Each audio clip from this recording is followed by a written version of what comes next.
संवादः अथ योगानुशासनम् योगश्चित्तवृत्तिनिरोधः तदा द्रष्टुः स्वरूपेऽवस्थानम् वृत्तिसारूप्यमितरत्र वृत्तयः पञ्चतयः क्लिष्टाः प्रमाणविपर्ययविकल्पनिद्रास्मृतयः प्रत्यक्षानुमानागमाः प्रमाणानि विपर्ययो मिथ्याज्ञानमतद्रूपप्रतिष्ठम् शब्दज्ञानानुपाति वस्तुशून्यो विकल्पः अभावप्रत्ययालम्बनवृत्तिर्निद्रा अनुभूतविषया सम्प्रमोषस्मृतिः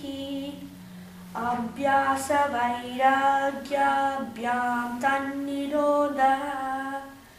तत्र स्थितो यज्ञोऽभ्यासः स तु दीर्घकालनैरन्तर्यसत्कारासेवितो दृढभूमिः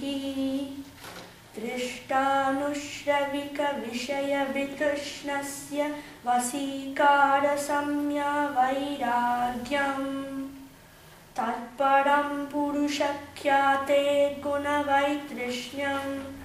वितर्कविचारानन्दास्मितारूपानुगमात् सम्प्रज्ञातः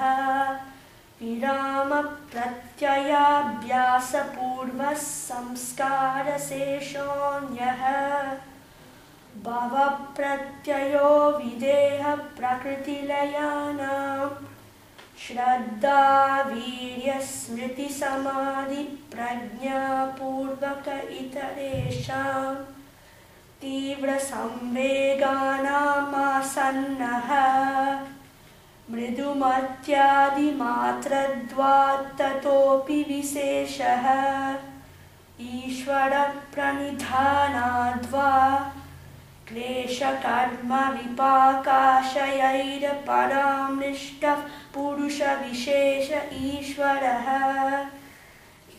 इति पातञ्जलयोगशास्त्रे समाधिपादे 24 सूत्राणि।